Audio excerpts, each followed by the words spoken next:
Welcome to the Dynasty Evaluation Show. This is John McGlynn. I am your host, the host with the most, and I got my guy JT with me today.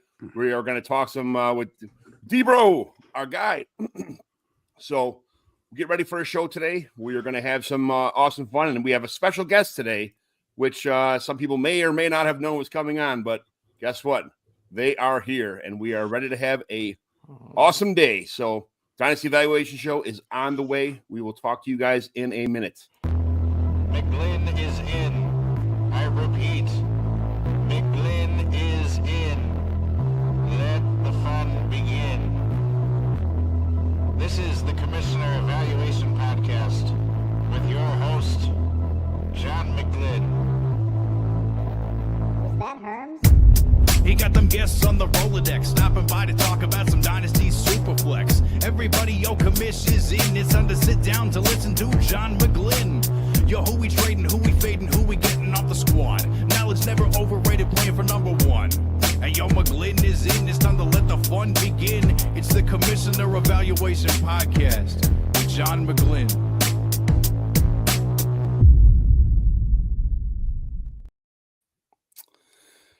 Welcome, everyone, to the Dynasty Evaluation Show.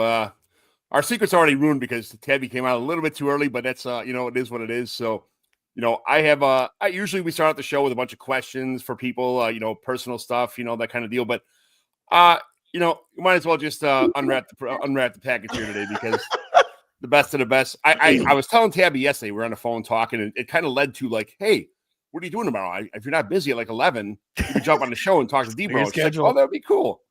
Yeah, she's like, I got like an hour free. I can jump on there. So, in case nobody knows, Mike Tagliere was one of my neighbors. Me and Mike would come over.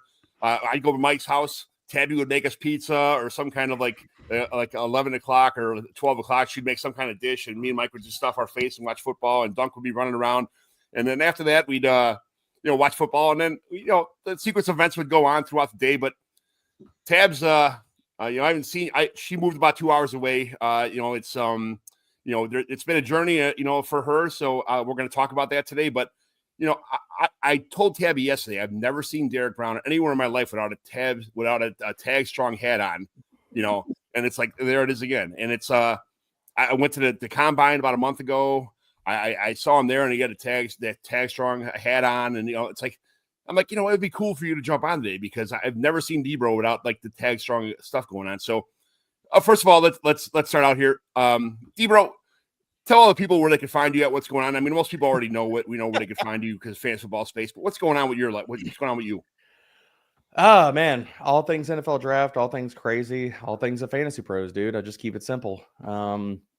Yeah, I mean, anything I'm producing is going to go through fantasy pros these days. That's awesome. JT is my co-host with the Mo-host. He's my regular guy, my ride or die, all that kind of stuff. What's going on with you, JT?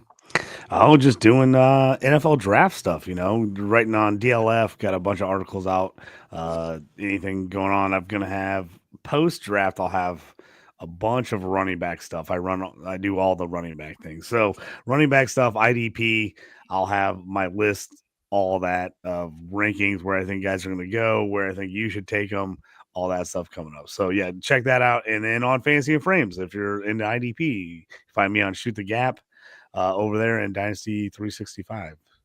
Me and JT were on the phone for about 2 hours last night. I was up till about 4 a.m. with my neighbors that don't go home. So it's been a bit of a wake-up morning. They had some coffee. I'm kind of getting to it. My butter rice hat on to cover my hair. But somebody who did do their hair today and looks absolutely beautiful, Tabby Tagliere.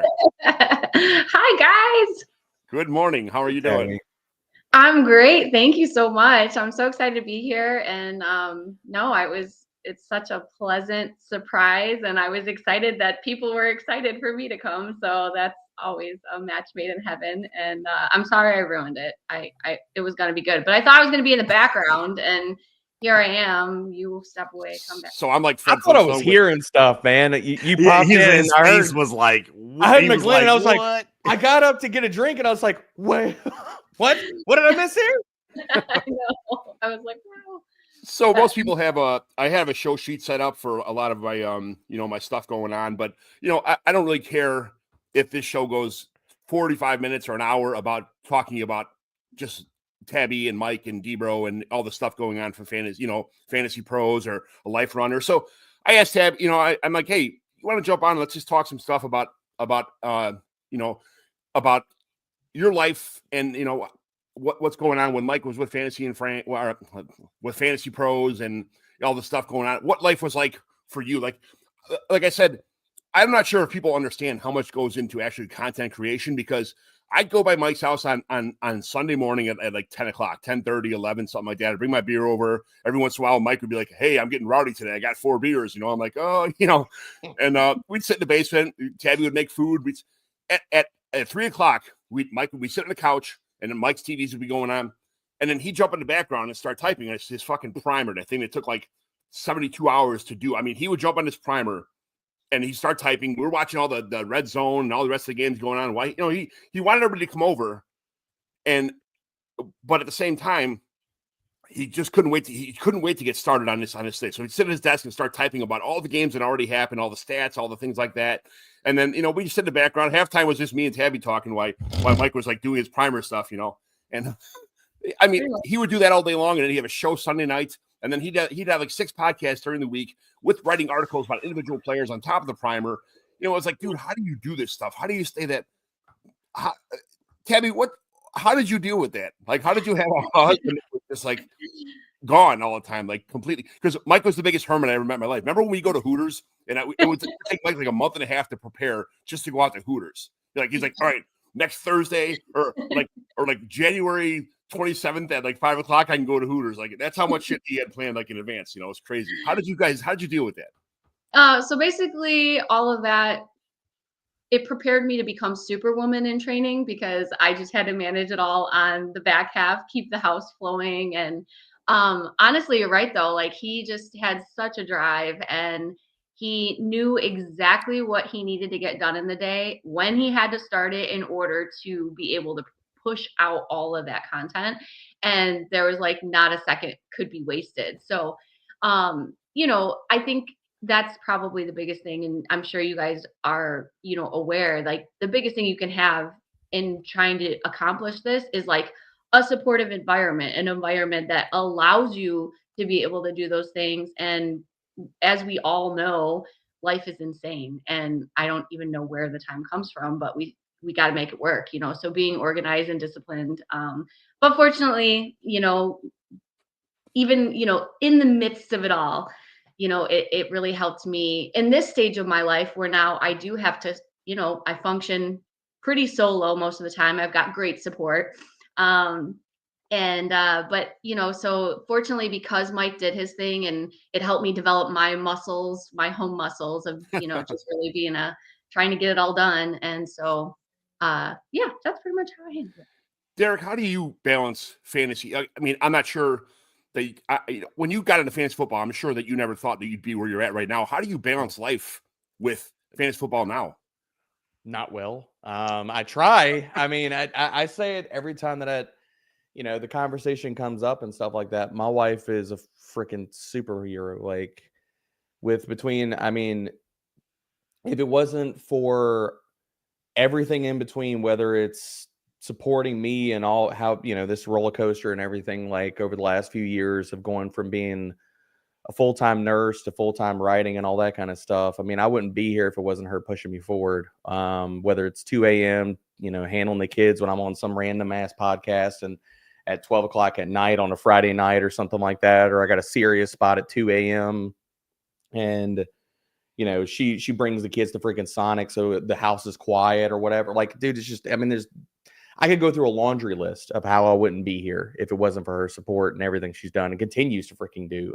So like for me, I'd love to, get on here and tell you that my life and work balance is wonderful and stuff like that. And that's not really a reflection on Fantasy Pros. That's just the job, and I think anything, you're willing to do and that you're passionate about, a lot of people are going to work, because for me, there's an expectation that I think needs to be upheld in doing the work, and it takes a lot of hours to do it, So for me, the work-life balance, I'm a lot better than I used to be. I'll say that, because up until this last year, and I can thank the higher ups of Fantasy Pros for changing some of the things of how we present the primer now, only because of people's attention spans are a little bit shorter. And then also, honestly, I mean, shoot, I used to talk to Mike all the freaking time about it, man. Like, I mean, he was one of the first people that I texted whenever I even got a full-time offer in this industry. I was like, what does this look like? I mean, and then we went back and forth for a lot of it. And so like the work-life balance looks better now than it used to because of some of the changes we made to the primer. But I mean, I've still lived in a world where like the 3 years before that, it was start writing the primer on Monday as soon as like data, like all the data websites update midday Monday from all the games on Sunday. And I would start writing midday Monday. I still do. And that carries all the way into the wee hours of Thursday night, aka, Friday morning or whatever, or excuse me, Wednesday night, Thursday morning when it comes out. That used to be for the 3 to 4 years that I wrote, that I've written it, was basically me pulling an all-nighter every single Wednesday night, and then we'd have a show on Thursday morning. So I would pull an all-nighter on Wednesday night, finish the primer, turn that in, it's getting edited, and then it gets put out. I had a show on Thursday morning. I would do that show and then go to sleep, like catch a power nap, and then go pick up my kids and then operate as is. But this last season, with some of the changes we made, I was like cutting backflips and sending like all these like happy messages to all my bosses, because I was like, I don't know what it's like to sleep on a Wednesday night during the season. So it's weird for me. It's been a good change though. JT, like my co-host, who's been me since the first Scott Fishbowl, I asked this guy, I'm like, hey, you want to jump on a podcast with me? I'm starting up Dynasty Evaluation. It was like 3 years ago. I've come a long way since, but I have a long way to go. But this guy, he owns.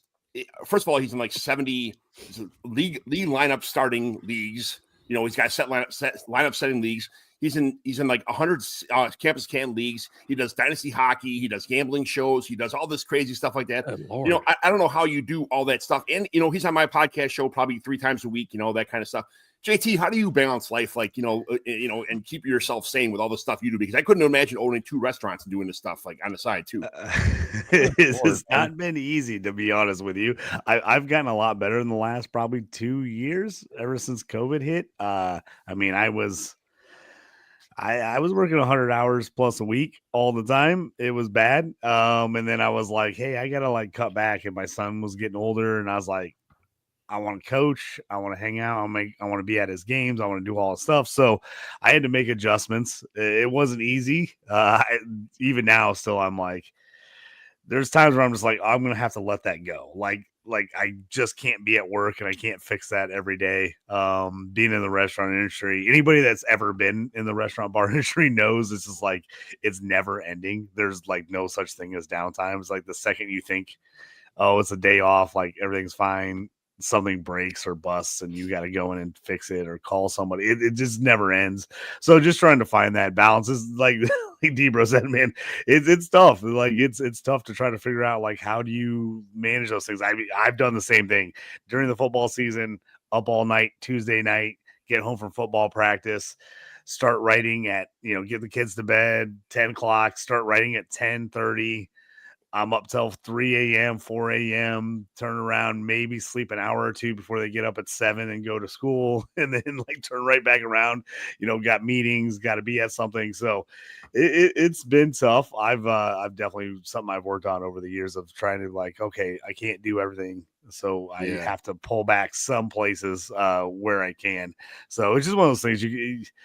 I tell people I could literally, my to-do list is a mile long. I could literally be up 24 hours a day, 7 days a week for a year and not get everything done. That's just the way it is. So he writes about 30 articles a week for DL. He does rankings on DLF. He does everything. It's I don't know how he finds life, time to be alive. So just trying to find that difference is my girlfriend's daughter just started travel volleyball. So we spent, 2 days, 45 minutes away, 8 hours at a volleyball tournament this weekend. So I was like, okay, like I really need to write an article, but I'm like, I need to sleep. Like I've been at this volleyball tournament forever. So it's just trying to find those differences and just having to tell people like, I can't do it. I can't be there on time. Like I need you to push my article. like a day or 2 days, like just speaking up and being like, hey, I'm sorry, but I'm like toasted. And like, you just got to be able to do that. And same thing with employees. Like, I need you to help me. I can't be there every second of every day. So it's a toughie. I think as we get older, we grow and learn those things, especially when you got kids trying to learn and be like, hey, I got to be there for them. I can't work every second of every day because that's not fair to them. So trying to find that balance is tough for everybody, I think. But but hopefully as we get older, we get wiser and we try to pull that balance, even though it's never balanced. You try to make it a little more equal if you can. Tabby, what's going on in the world? Go ahead. Go ahead. Nope. I'm not used to doing podcasts, so I just interrupt. So just don't mind me. No, that's what I do for a living. I That's all you, Tabby. Awesome. What's going on in the world these days, Tabby, with you? Because Mike would hand you the laptop and you start punching in stuff even in the middle of the Thursday night games. I mean, you were part of Mike's fantasy journey just as much as he was. It seemed like, because you'd be doing this, you'd have to have the whole motherhood role, the whole like Mike would be down in the basement doing work, and you were like Superwoman. Like, you'd make the food, you'd punch in all the the stuff in the Google Sheets or the Excel spreadsheets. You do all that stuff. What's life like nowadays for you? Oh man, what's funny is because listening to all of you guys, like in your crazy lives, it's like, you know what, that is kind of life though, right? If we're trying to pursue something that we're trying, it's like whether it's a restaurant, whether it's football, whether it's what I'm doing now, which I'll talk about. Like, that's the thing, is like we're filling it in with something and trying to find that balance and whatever it is that we're doing. And yeah, for Mike, entering the stats, I felt so important, like I'm like, yay, I get to be part of this, and more than just cleaning the house or, being supportive in that way. But it is funny because I do have a couple memories where, I mean, he's so, statistically oriented, and he just knew numbers, but it was like mindless work. Like, I would just start entering the stats from, whatever took place in the day. And I remember I would get like fat finger syndrome, and I would enter something, and later on he'd be looking at it, he'd be like, gee, what'd you do here? Like, there's no way this person had 1,000 yards today, and I'm like, my bad. But it was, so now I actually, I'm really interested. I'm thinking big picture, what do I want life to look like? And like Derek, like, I'm a nurse. I'm fortunate that I do get to work from home. But I decided, like, I want to create something that's like long lasting, something that I can pass on to the kids. So I decided to venture into the rental property business. So I've got 3 houses now, and I'm really excited about that. Still working full time. But even beyond that, like, I would like to start my Positivity Tabby YouTube channel again. I feel like life is, Tabby talks. Yep. Thank you, Jamie. So yeah, I really, like, I'm feeling really called and inspired, and, it's been almost 4 years since he passed. And so it's like things have just come more full circle. I'm, see things differently and looking at life and learning the lessons from our life together and our time together. And, if there's anything that definitely inspired me about Mike, was just that he was passionate. So I'm like, hey, I need to find my passion too. And I'm so thankful because I've had just really great support. My family, I do have a boyfriend. He's wonderful. Everybody has come together to just help support and lift me up and make this new dream a possibility. Rehabbing houses and renting them out. That was so funny, Ted, because like, it was, Mike was the biggest like introvert. Like, he didn't like going out. He was like a in-house person, but when he did, when he got into cars and stuff like that, he got, that was his, like, he tried doing golf for a little bit, and he tried, we'd go golfing, and I was absolutely terrible. I'm going golfing with Pat Fitzmaurice next Friday. But like, Mike would go out golfing, and like, he got serious. If he did anything, it was 100%. Like, I wasn't writing, so I'm going to go golfing now. And he had to have the best clubs and get a guy to train him and all this stuff. And then he got into cars, which was his real passion, And it was cool seeing him do all that stuff, But I would see. Then he moved from this area, from Plainfield. He found his dream house in Tennessee with 100 acres around him, so nobody had to talk to him. He could sit in his house and just look out his back porch and just be himself, that kind of. If Mike was in with comfortable people that he was comfortable with, he was the best dude in the world. He could talk to you. He's super sociable. But if you brought him outside, like in the world of like actual people, like he would like shell up, like get like super nervous. It was crazy how when you know somebody who doesn't talk to nobody else, but they're your friend, and like they're like super introverted about everything. You know, like it was so cool. But and then like when you moved back to Illinois, I saw you like on ladders putting up insulation and like putting up drywall in these houses. I'm like, what the hell is she doing? Like, how? And you started your own rental property stuff. And how's that going? It's going awesome. I've learned so much. Like, I've always liked, been mechanically inclined. I've always liked to just, work on cars and things like that. And so this was just like a whole new world of things to do and things to learn. And I learned how to do drywall, not well, but I do it. But I'm not trying to do drywall for the rest of my life, electrical, like hanging ceiling fans. Just any demo. Oh my gosh, demo. That's a great therapy for sure. But work out some demons during the demo days, right? Oh yeah. Bats. There's real bats in my house, and those are terrifying. I was like, I'm not prepared for this. And again, thankfully, I've had excellent support. And you had bats in your house? Yes, there was like an infestation. And then when I found out about it, you can't do anything about it because of the time of year it was. Like it was insane. But we're bat free now, I think. I'm pretty sure. So that's positive. But yeah, no, I've learned a whole lot. And I really enjoy it. And physical labor is great. I definitely don't know if I want to take on a project of that magnitude because it was rather large, but it's done. It took like 2 years. And again, I definitely couldn't have done it on my own. I had amazing support. My brothers, family. I mean, everyone has just been really awesome. And it was my vision, but everyone helped to build it and put it together, and that's the biggest thing. And so important, but I think it's like when somebody has a vision and they start to talk and verbalize that with the people that they love and people that love them, everyone can get on board, everyone can believe, and then you that support just starts to come in ways that you wouldn't have thought it was going to happen, so yeah. I want to just create a big old rental property, Airbnbs, all that kind of stuff. I'd love to do themed Airbnbs. I think that would be so fun. I'd love to get a place in Nashville eventually, Chicago for sure. And so I've got big plans, big dreams, and a huge support system, and that's all you could really ask for. So it's been a few sleeps, but correct me if I'm wrong, Tabby. That's a lot easier than didn't you work NICU? Am I wrong?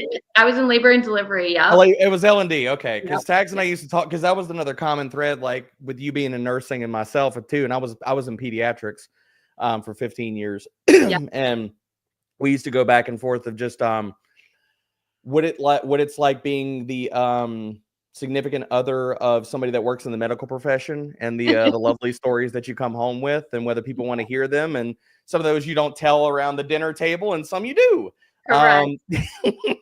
So yeah, no, I mean, it's funny. My wife works at Cook County Jail in Chicago, and it's like it's probably one of the worst jails in all of America to work in. And she comes home, she's like, I don't even want to talk about it. It's like, all right. Kelly's tough. Like she didn't take no crap from anybody. So she's the perfect person for her role there. And I do remember, Derek, when you had reached out to Mike about, bridging the gap, kind of making that way over. And I remember him telling me like, yeah, he's a nurse full time, blah, blah, blah, blah, blah. So I remember all of that. And I mean, so you do it full time. I still got my license current. I'm not practicing now, but it's still technically yes, but no. Technically yes. Oh, trust me, I don't think I'll ever let my license go. Same. I mean, at this point, we're too old to go back and take all those standardized tests. I mean, good Lord, I couldn't even do that nowadays. So I keep it up because I know if I had to go actually take the test, I'd be lost. Yeah. Thank goodness. Yeah. My mom was a nurse, so I don't know how, she worked 12-hour midnight shifts, and then try to get up and make dinner and go back to work and stuff. I don't know how people in the medical profession do their thing. It's not, and the personal level on top of the the knowledge level of having to deal with people and everything. I don't know how people do that kind of stuff. I know you work from home now, Tabby, and it's probably a little bit different, but I mean, it's in reality, it's you still have an attachment to all, everything you do. So I mean, For that's sure. crazy. No, it's What is definitely what do you do? Like I was talking before about Mike's hobbies, how he changed them all the time. Like DBro, what do you do like in your free time to kind of like get rid of stress and kind of like because I mean I get like how do you call it like writer's block or I don't even write. I just do my podcast stuff. But like every once in a while I'm just like I gotta walk away. I gotta go for a walk. I gotta do something. Watch. I was out last night till like 3 in the morning, 4 in the morning with my neighbors. Watching the championship game. That's all I had to do today was get up and do a podcast. Do this show. How do you get up with like a deadline of like having to write and having to do this and how to, I don't know how do you like keep going? How does that mentally not like bear on you? That kind of stuff. I think honestly, just because it's a love / borderline obsession. I mean, the more and more I got into doing it and stuff like that. I mean, even when I was still like in nursing and stuff, I remember one of the last nursing jobs that I had, like before I did like a lot of the telehealth stuff at home. I mean, dude, there was times where I was taking like my lunch breaks and I'm like, instead of going to eat lunch, I'm either sitting in the cafeteria over in a corner where nobody would bother me or see me. And I'm writing an article that I had to do the next day, or I was doing a radio hit or a podcast on my phone, walking around the parking lot, and then I'd walk back into work, and that's how I'd spend my lunch breaks. But nowadays, I mean, just trying to find the balance between work and life and stuff. I mean, the writing stuff is, I'm not saying it's easy, but like I used to have, when I first started writing, like you'd sit down and I used to hate writing intros. I still don't love writing intros, but like getting started with that. But like the rest of it, I sit down and you just go, you know what I mean? Because you've done it enough times and it's just muscle memory. But like, as far as like the things outside of the job and stuff, it's over this last year. And I think like, we all lived through lockdown and things like that. I think like trying to get my health and trying to get like some kind of like median of mental stability and health and finding a balance that's healthy for me and sustainable. It's really been just, I don't want to sound like an infomercial or something like that, but it's really been just any free time that I have, I'm most likely at the gym. I'm most likely at the gym with my oldest son. He's basically my workout partner now. So we go like 4 to 5 days a week and stuff like that. And it's really, talking about working out demons and things like that. It's always been something that's always been very important to me. But the older I've gotten, the more that I know that like that's one of those kind of pillar things for me. If I like in the middle of the season when I got my head down and it's like 70 hours a week and I'm like, okay, when do I sleep or when do I do things like that? Over the last year, I found more of striking a balance between trying to keep myself instead of like, oh, it's the season. It's time to put on 20 pounds. Yay. Now it's like, trying to force myself, even though I've got like deadlines hanging over me for this, and this, trying to force myself to peel away for an hour and go do something for myself and just disconnect, and whether it's the gym or honestly, common threads here, but like music. Some people write, some people love poetry, some people love, pick whatever lane of creative arts that's yours, that's cool. That's all for everybody. Like for me, it's music. So, I mean, whether I'm working out or I'm writing, I'm never writing without music on. So one of those two things, trying to disconnect and, unplug for a bit. My oldest kid is already 20. He'll be 29 this year. And I have a 24-year-old, a 21-year-old, and a 20-year-old that's a sophomore in college. So I was always like at the field. I worked a ton of hours. I was an electrician. I'm a local 309 operating engineer in Chicago now. But like I was a head coach of all my kids' teams.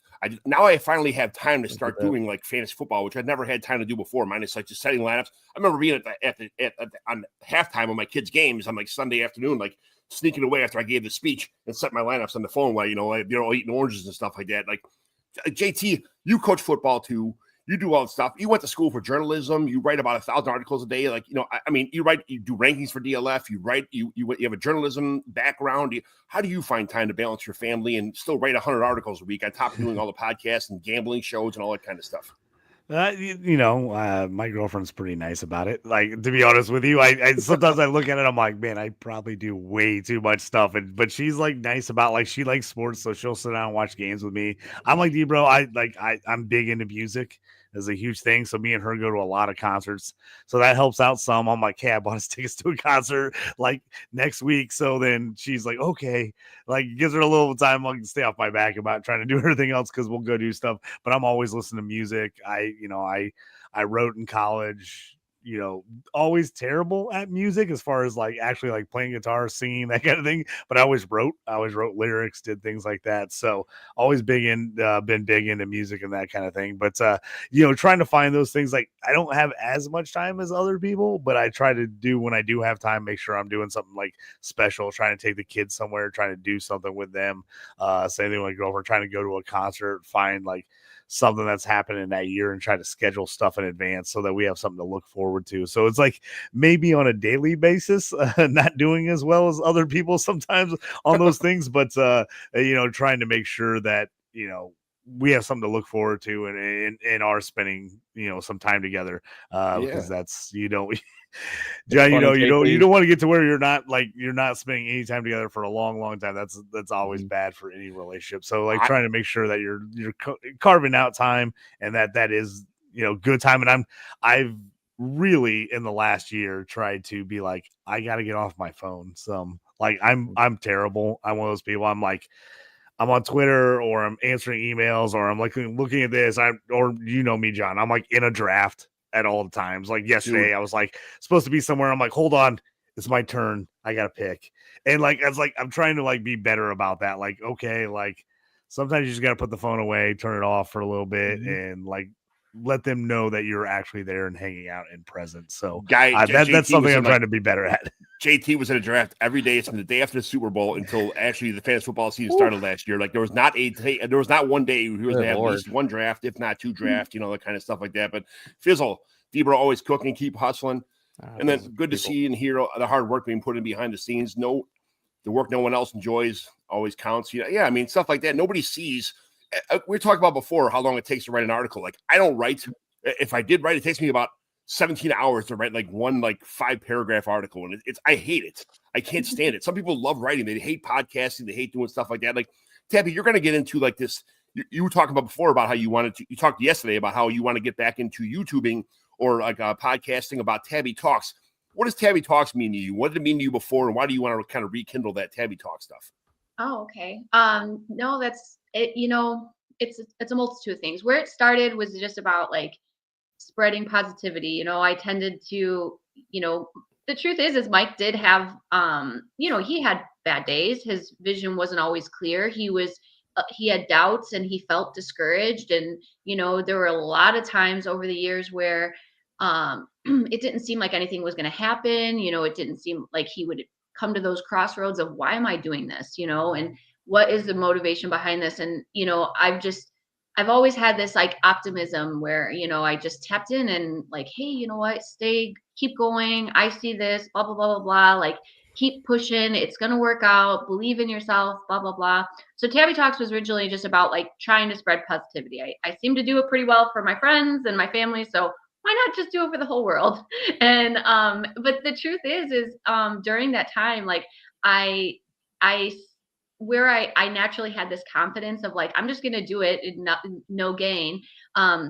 Social media and like, I kind of felt myself getting drawn into like likes and clicks and comments. And I'm like, oh, I don't like how this feels. Like now it's like not so authentic. It's not just naturally, inspired. And also I always had this deep fear. What if somebody came to me and said, well, how are you going to spin my positive situation on my partner dying or, getting a terrible like cancer diagnosis or something like that. And I never felt equipped for that. And I, not that I am, but I am, and so it's like, at least I can now take my pain and my lessons and potentially help somebody. I don't know if I will, but I really, I'd like to do that. So yeah, spreading positivity, but also I realized how powerful we are just like as human beings. Like when you put your mind to something, the things you say, the things you believe about your life, about your family, about where you could go, those things are so important.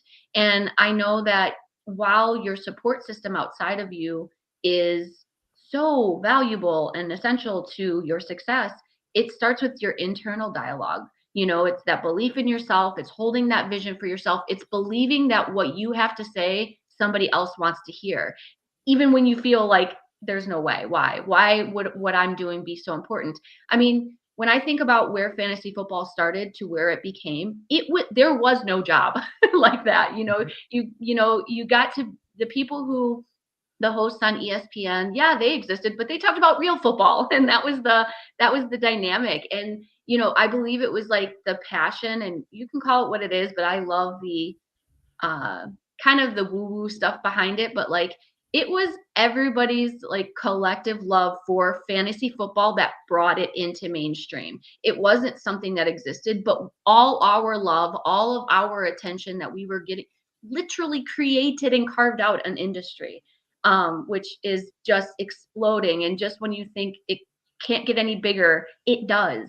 And so I think that I really just want to try, and that's why I'm kind of like in the piecing together phase of exactly what I want my show to look like, because it includes all of those components.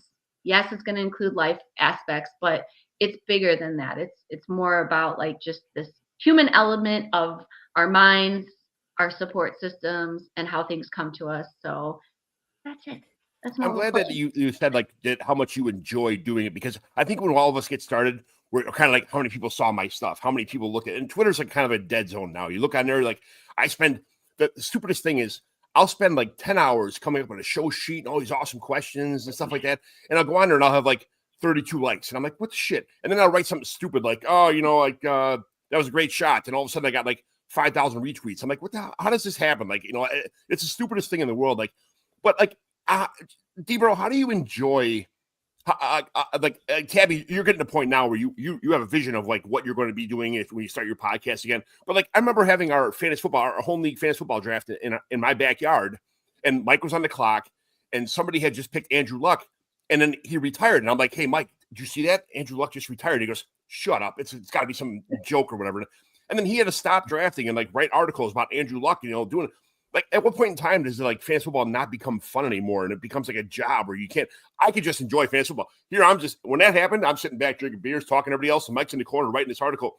Like, he had to do that for work. Like, when does it become like, man, it's not even fun anymore? Like, do you still have fun like doing Dynasty, like setting lineup leagues and stuff like that? Yeah, I still have fun with it. I think like with all of it, I mean, obviously, just time and the allocation of time, you know, because it's the finite resource that we don't get any more of. So trying to be more concentrated and deliberate with how I'm spending my time, like leagues and all that kind of stuff. I've taken a big step back with that. Like it used to be in the teens, 20s, 30s, whatever. And now it's like I've got like I think 5 or 6, because there's only so many hours in the day, and you know, a large portion of my every week goes towards football and things like that. So it's like, I mean, I still love doing it, but there are times where, you know, I'm a lot better at it now than I ever have been before, about drawing lines in the sand, about being like, look, this is family time. This is time I'm doing this. This is time for the gym and things like that. I mean, I used to be so terrible about it. Like I'd go to the gym and be like on my phone the whole time. And it's like, why did I even come here? You know? And so I still enjoy it, but I think like to still enjoy it, I do need to have those breaks away from it. Like you can't live, eat, breathe, sleep it 24/7, 365. Like there has to be other things. Like it can be a large portion of who I am, but it can't be everything. It can't be the only thing that you define yourself based off of, the only thing that you do every waking moment, you know? So again, it's just reconnecting, finding a balance, because that's how you maintain that joy of doing it. Because if not, you're just going to burn yourself out. And I mean, that's not even getting into things Tabby brought up. Like I still have all those demons. I still have imposter syndrome. I still have a horrible inner voice that tells me, why should anybody give a shit about what you say? Why should anybody give a shit about what you do? You know, I'm not maybe everybody's favorite flavor of coffee, tea, whatever, you know what I mean? However the saying goes, and that's fine. But at the end of the day, it's like, I just got to be me. And whether you like it or not, that's cool. It's all good. I mean, the only thing you can be in all of this stuff, and you can lose yourself in all of this really easily, whether it's chasing social media stuff, whether it's caring so much about what people say on social media and stuff like that, which at this point in my life, like, I don't really give a shit what people say about me on social media. Like, legitimately, like, one of the things, like, of having to put up like guardrails to keep like my sanity in this social media age and stuff, like, most of the tweets, and I'll go ahead and apologize to people, like, when I put out stuff on social media, I'll mute conversations because I don't, like, all the replies and all the nastiness, especially in today's world, that people, like, I think it's honestly like them exercising some of the demons in their own lives. Like, I can't, I'm not happy about this, or I can't control this, so I'm going to get on a social media site and I'm going to sit there and blast somebody about whatever. It's like, you can also make the conscious decision to just not let that affect you, not intake that. Like, say, like, look, like, you have a right to your own opinion. I have a right to my own opinion, and we can disagree, and I don't have to sit here and take the flack. You know what I mean? Like, that's, like, honestly how I keep, loving what I'm doing and stuff like that. 'Cause it can get hard. There's been a lot of times where I'm really hard on myself. Like, whether that's, my wife having to build me back up, whether it's my colleagues having to build me back up and be like, no, like, because when you put so much time and effort and energy and it's so encompassing of what your daily routine looks like, hell, your life, your week, your month, your years, like, it matters. And if it didn't matter, you wouldn't be spending all that time doing it. But at the end of the day, it's like, how much that means to you. So, like, when somebody shits on it, you're like, okay, that hurts. Right. But you also got to put it in context. What people say on the internet is not what people usually will say to your face in real life. So why am I going to listen to things that people wouldn't even say if they were standing in front of me? Tabby, that's another question. Like, when you inevitably start up Tabby tags again, like, some people write comments and you don't have somebody's, you don't know them, you don't know where they're coming from, their feelings or this and that. Some people, like, say things and they might mean something positive by it, but you read it and you're like, oh, what the hell does this person mean? Or like, when you jump back into, like, the Tabby Talks, which we know it's all coming. We're waiting for it. Tabby Talks was awesome, but when it comes back again, like, how can you take a personal show like that and like, not have to, like, analyze everybody's comments, like, and try to construe them into being, I know you're one of the most, if not the most positive person I've ever met in my entire life. But at some point in time, there's negativity that just is inevitable with, like, these shows or these things like that. How do you plan on, like taking all the negative comments about, the things that might come with your show and spinning it into something like that is positive and you can grow off and be part of, how do you plan on doing that? Yeah. So, a couple things I wanted to mention on this is Mike struggled with that huge too. Like, when Twitter was huge and he really had, like, massive growth, that massive positive came with a massive uptick in negative feedback too, so it was hand in hand. And I think that is just reflective of the balance of life, right? You take the good with the bad. But also, I think it's just about that perspective of, for me, everybody can take the thrones that are thrown at you and get pummeled by them and essentially get weighted down by those, or you can use them to place as your stepping stones to build you up. And I think that's the biggest thing is, regardless if those negative comments are coming in or however anybody wants to say, I think your perspective, like, I could be in a bad mood and read something completely wrong because of my own lens that I'm filtering up the world. So it's like really being aware of, what am I thinking, feeling in this moment, but also understanding that if people are flooding into your, at the very worst case scenario, people are saying bad things, negative things.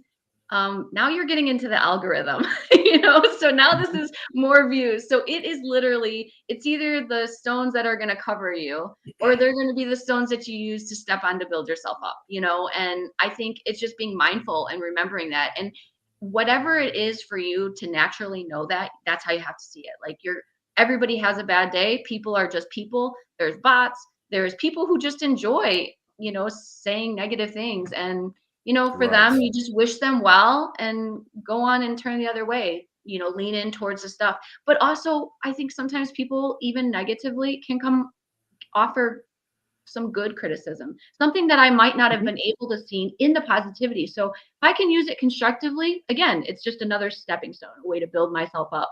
And I'll probably ignore them for the most part, but I'll also probably just, take into consideration like, oh, maybe I can use this to make myself better. I'm so happy to hear that you're going to bring that back. I mean, not like you have to, but like, I think like, especially right now in the world, any positivity and I think encouraging voices, it's definitely needed. Well, thank you. And I'm excited for sure. I don't get like the whole, I remember Mike was like, I don't even think you can mute conversations on Twitter back in the day. And Mike was like, I want to respond to everybody. And I'm like, how do you say, I mean, it was a struggle for Mike to go, like, we'd go on like a date night and Mike would like, okay, I'm not going to be on my phone for the entire hour we're going out to eat. I'm like, okay. Like sometimes I just forget my phone at home and I go to work. Like it's not that big of a deal. But like for him, it was so important to like respond to everybody, whether it be negative or positive, whatever. He just wanted to like make sure that the people who were like watching his content or paying for the Fantasy Pro subscription or whatever it was, like they were in he interacted with them to make them feel like he was part of like their life too. And it's like, I don't know how you would do that. Like, how do you? Because I get like I just put some stupid thing like an April Fool's joke on TikTok, and I got like 11,000 views and something else, whatever. And I'm trying to like all their comments, and it's like one of my biggest like stupid posts I've ever done. It was an April Fool's joke, but Mike would do that every day. He had really important content that meant a lot to people, and they'd all be like, "Well, I don't think he's going to be running back 7. He might be running back 9." Like, who the hell gives a shit if he's running back 9 or 7? Like, how do you? And Mike would be like, he might be because of this and that. And he'd actually respond to this stuff. And I'm like, dude, how do you find time to respond to 800,602 million messages every day? Like, how do you find that time? Like, how do you like Tabs? How do you plan on like balancing that? Like, awesome, because your aura is so positive. Like, I don't, not that it's going to like bring you down or anything like that, but like, how can you like plan on like keeping everything positive by responding to everybody on these things? Like that's to me, that's my biggest struggle. It's like trying to be like human instead of like a raging lunatic when I'm trying to respond to stuff. Right. I think and I will say like one of the reasons that Mike did interact with everybody is because when he was getting started and he was on his way up, he loved it when the people he loved in the industry responded to him. So he became what he loved best in the analysts that he saw. That was one of the reasons.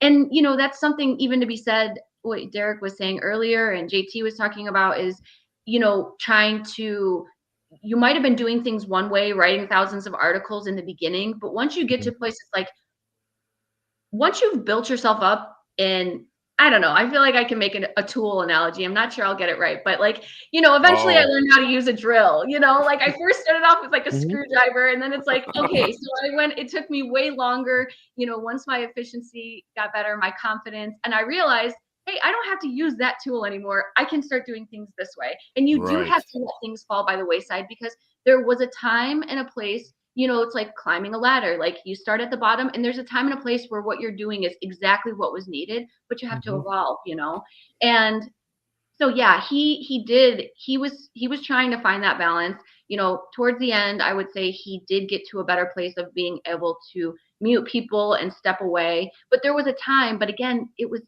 paving a path. This has been the first time he had all this animosity coming at him, and in anything coming at him. So just learning how to navigate that was interesting. But I anticipate kind of just doing it in the same way. I feel like I'm glad that I've gotten to be behind the scenes and watch him go through it because I did learn just from, observation. I got to see what worked for him, what didn't. And, it's always easier to see things from a more objective place on the outside looking in. Oh, you could do this, you could do that. In the moment, totally different. But yeah, I would say the biggest thing will just be understanding that if people aren't where I'm at, I can't expect to. All I can do is reach out a hand, and if they take it, great. But at the end of the day, some people just want to be angry, and that's okay. That's their choice. Right. We need angry people because I need to come along and make them happier. Misery loves company is kind of how that says. Yeah, right. Yeah. John, this is something I deal with, constantly in the restaurant industry in my business. Like I have to look at things and like, okay, I do have X amount of customers and people that come in every day. Are they like online leaving me glowing 5-star reviews? No, because they're enjoying the place. So I've got to realize like sometimes when I get those bad reviews or comments, I got to realize the same thing. Like Tabby said, it's like some people are just upset. They're just angry and they want to take it out on someone. And so I've got to realize, okay, is that constructive criticism or is it someone just being angry? And then I'm like, okay, if it's constructive criticism, great. I need to take that in. I respond to those people. If someone's just being angry, I'm like, okay, I just need to ignore that because it does beat you down sometimes. I'm like, man, I'm just working my balls off trying to run this restaurant and people are just trashing my business and trashing me. And I'm like, but you got to realize like sometimes that's the way. And I have to talk to my managers and people like that all the time. I'm like, you have to feel out, is this person like, do they have a legitimate gripe about something that we messed up? Okay, great. We need to fix that, do what we can to make it right. Or is it someone who's like, my boss yelled at me all day and my wife was on my ass and now I'm coming in and I'm just pissed and I want to yell at somebody and like that person is just yelling at you and you're like, okay, we just got to move that person along as soon as we can. Like there's nothing we can do to fix it for them. They're going to be angry whether I take $100 out of my pocket and just give it to them. They're still going to be pissed. They're still going to give me a 1-star review because that's just where they're at. And so you got to find that differences. And I know, John, me and you have talked about this, especially on Twitter, social media. Like, is someone commenting something and like we can have a good discourse back and forth? Or is someone just angry and like, no matter what I say, they're just going to be like, F you. And you're like, okay, I need to not respond to that person and like move on and just block it out. Cause I find myself like those things sit in my brain and I'm like, oh no, I get all angry and I'm like, oh, I just want to say something to that person. I'm like, okay, don't just delete it. Don't say anything. Like it's not going to solve any problems. So, I have no problem with the back and forth discourse with somebody who doesn't agree with me, but I've tried to find my way into, is this person want to have a legitimate conversation back and forth? If they do, okay, great. You don't have to agree with me, but I will totally engage you. But if they're just a person that's going to be angry and hateful, then like, okay, you just got to like, don't respond. Yeah. Delete that response and just move on. And so that's something I've tried to be better back because there were times I'm telling you, like my girlfriend would be like, do not respond to that person because I'll get like a review online. I'm like, oh, she's like, don't say anything. Like it's just it's not gonna be anything better. You can't paying customers that are sitting at the bar either. That's you have to deal with them face to face with it. We in the on the Twitter universe or whatever it is, we could be like, okay, I could walk away from this conversation or mute that person or block them, whatever.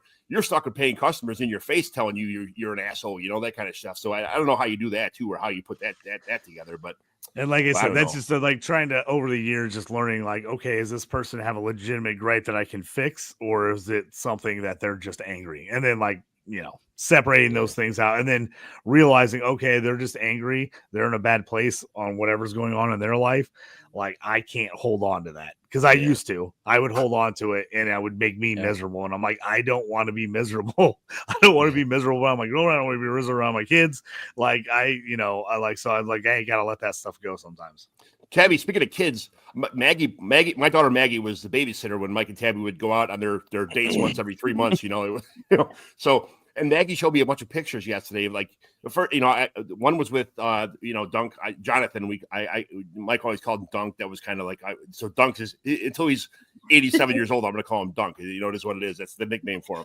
But like I showed a picture of Maggie's guinea pig was on his chest, and like the thing was like this big. I'm like, oh, Dunk's in second grade now. How big is this dude? He is. I mean, he's probably up to here on me now, but he's really he's funny. He's so passionate and he gets super hyper focused on things, and his math skills are pretty off the chain, if I do say so myself. I'm pretty excited for him for that. But he's got his little purple hair now. He's seen some I don't let him watch it, but Squid Games. There's Thanos, which I've never watched Squid Games. Same. Never watched it. Well, there's a character who has purple hair, so Jonathan had to have purple hair. So he's got his little purple on the top here, but he's doing good. He's getting big. And you know what? Something that is a great thing to think about in dealing with these people that are negative. Something I've told Alyssa, which is Mike's oldest daughter. She's 22 now, and but. So I told her when she was little, I'd say when she was like in 6th grade, she was having a hard time. And I said, you're 12 years old. if kindergarten came at you and told you were wrong about something, would you get upset about that? No, they're a kindergartner, right? And so same thing with Jonathan. Like, I just like you try to put, people aren't on your level. You wouldn't take advice from them. So even listen to them any longer than you have is, not necessary. So if you kind of look at people like they're just not on your level, so they're not even worth your time and your energy.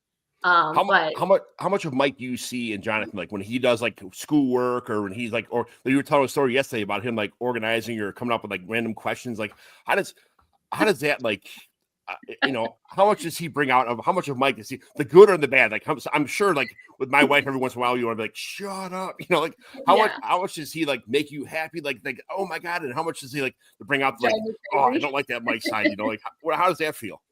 Oh my gosh, it's really wild. I mean, facial expressions, like when he's focusing on something, just like some of his eye, like the way his facial features are.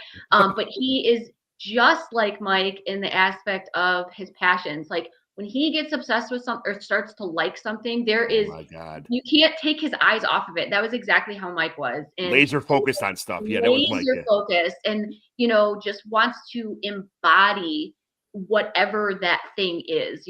I mean, whether it's cars or right now it's Thanos, so he wants to be Thanos. Everything is Thanos. And what I was telling you is he's super funny. Like we were playing Uno the other night, and his math skills were, I'm not even kidding, like he tallied up his total faster than I did, and I'm like ready to use my fingers. And so he does have like that, statistical analytical processing, which I don't have it, so it doesn't come from me. But he'll ask me, he'll be like, Mommy, what's your favorite fruit? I'm like, I don't know, apple. And he'll be like, okay, do you like apple or oranges better? I'm like, well, apple. I said, favorites. And he's like, if you had to rank an apple, a banana, and an orange in first, second, and third, what would it be? And like he will do that about, animals, and he's constantly asking questions. Well, do you like this one more or do you like that one more? And I'm like, my brain does not work like this. Like, this is not I don't rank things in order of favorites, and so it's funny to me to see him do that when he didn't get to know that that's what his dad did. If it came, he was 12 years old, I would be thinking like, oh, he watched his dad rank. And, we definitely talk about him. He knows football, was dad's thing. He very much knows a lot. He knows everything. We talk about him constantly. But facial expressions, his little reasoning mind. And the thing I don't say hate, because I love everything about him. Watch it. But the thing that will drive me crazy is, much like Mike has the ability to completely tune you out when you were talking, Jonathan also has that characteristic. So he definitely has the ability to hear everything you're saying. Like he actually does hear everything you're saying. He's just in his own little world. Like, no, I'm not, I don't need to look at you or acknowledge you, That's so funny because I do that. I like find myself doing that. Like I hear it and I'm like concentrated because I'm like reading a text or I'm like responding to something. And I, in my head, I'm hearing what my girlfriend's saying to me and I'm not responding. She's like, you didn't respond to me. And I'm like, I didn't. I'm like, in my brain, I'm like, I hear you. And I'm like, I know that I'm like what I'm going to say to you, but I'm like hyper focused on what I'm doing. Yeah. So I do that too. So I just, that cracks me up because I'm like, I so get yelled. I'm like, she's like, can you respond to me? I'm like, oh, I'm sorry. I like absolutely meant to. I heard you. It was internal and I just never said it. And so my wife does the exact same thing where we having a conversation. She's like, I'm like, well, what do you want to do? She's like, I just told you. And I'm like, no, you didn't. She's like, no, I seriously did. And she'll say it in her head and stuff. That's one of the lovely things about ADD. Seems like you have a future Fantasy Pros expert ranker on your hands here. That's definitely possible. Definitely possible. I am not good at spreadsheets at all, that kind of stuff. I do. JT probably watches more college film and stuff like that. We do that stuff. We do our college stuff together, C2C, things like that. We have our, on this Dynasty Evaluation show, we have our college stuff, but neither of us know how to use like spreadsheets. So everything we do is like, we have to watch like hours and hours and hours of like college and NFL films because we both coached and played and, that kind of stuff. And it's, I don't know. I hope that JT, I hope that Dunk is, ends up finding a balance. Like some people some people struggle like finding a balance in fantasy football and like fun and stuff like that. Whatever he does, I'm super happy. I'm looking forward to seeing how he goes. But Tabby, if you were to start Tabby Talks again, like where can everybody find you at? Where can everybody like find all your stuff, or where could they subscribe to Tabby Talks? So I do still have an active channel from former videos. They're all still up there. Tabby Talks is on YouTube. I have my Tabby Talks on Instagram as well, but I'm on Facebook, just Tabby Tags. But so yeah, Tabby Talks. I think I would have tagged you, but I would have tagged you in a lot of stuff, but I wanted it to be a surprise, so I didn't want to give out the I don't want nobody to know. I didn't want DBro to know. I almost had a heart attack when you popped in this room. I was like, holy shit, this is happening. I know. I was so excited for you. I'm like, dang it, I came too soon. I didn't think you'd see me. But no, it's great to be here. This is so fun, and I appreciate the invite, seriously. And Derek, I'm super happy for you, and the stuff you're doing with the primer. That is no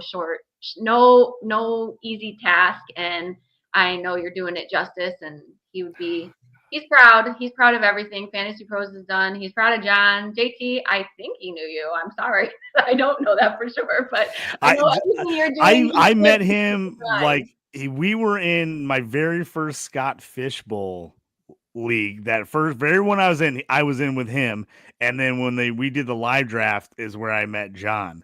So I didn't know him personally. I met him, I knew him through online, but then he was in my very first Scott Fishbowl draft. I was in his group, and then when we did the live in Chicago is how I met John, and then that got me all involved in this fantasy football craze. I'd always done fantasy, but I had been a journalist way back before I started restaurants and stuff. That's how I kind of got my start and went to school was doing sports journalism.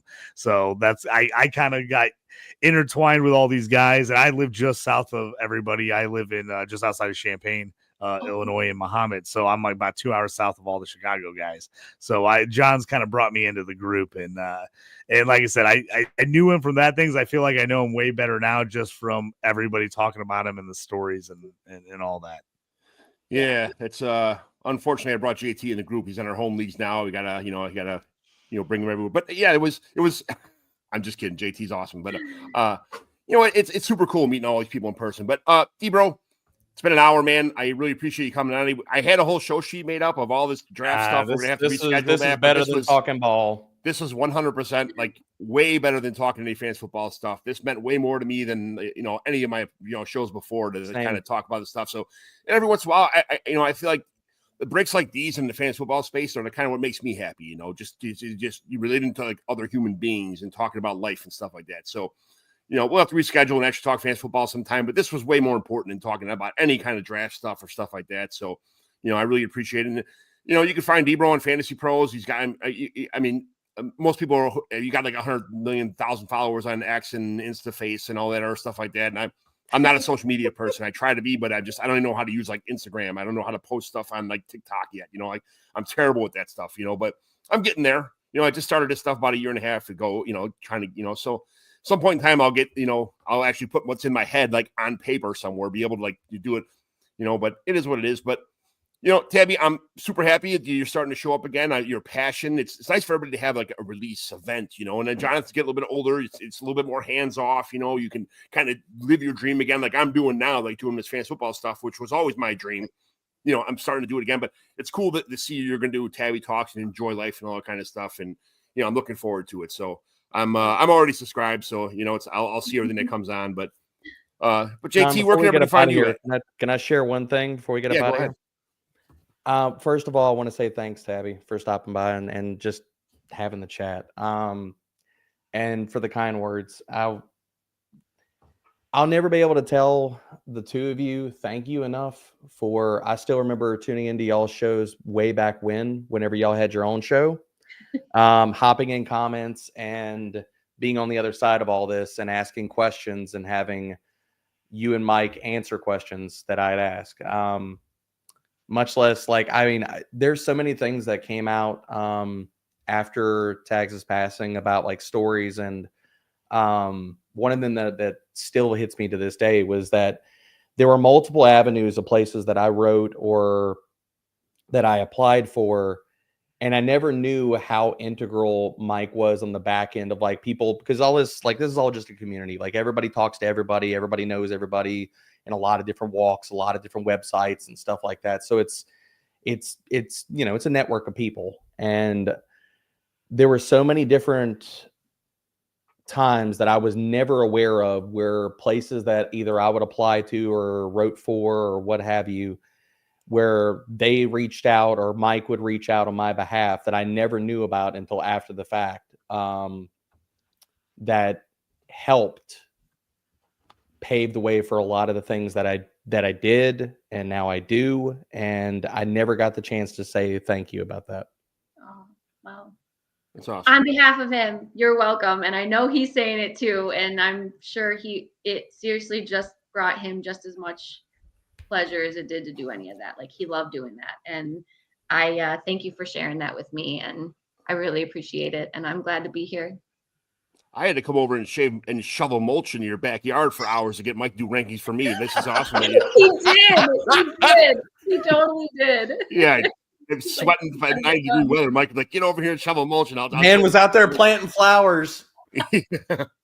So, but you guys, thanks for coming on today. This show meant a lot to me for you guys to be part of my life. You know, that kind of, you know, it's part of my show. And, you know, this is it rolled out a lot better than I thought it was going to be, a kind of an impromptu show, not knowing if it was going to be 5 minutes or an hour. And it went an hour without any kind of like, you know, whatever. It went a lot better than I thought. And I really appreciate you guys getting together. And hopefully, you know, you guys can intermingle, like, you know, now that, you know, Tabby, you're kind of getting back in the virtual universe, you know, that kind of stuff. Hopefully you can make this more appearances. Your face is too beautiful to not be on camera. So it's, we'll get you back on again, but awesome seeing you again. Well, I can't wait to see you in person and cheer some beers with, you know, me and Kelly and, you know, and you. So I really appreciate it, guys. Thanks for tuning in Dynasty Evaluation Show, you guys. I really appreciate it. Have a good day. And thanks everybody for watching. We'll talk to you later.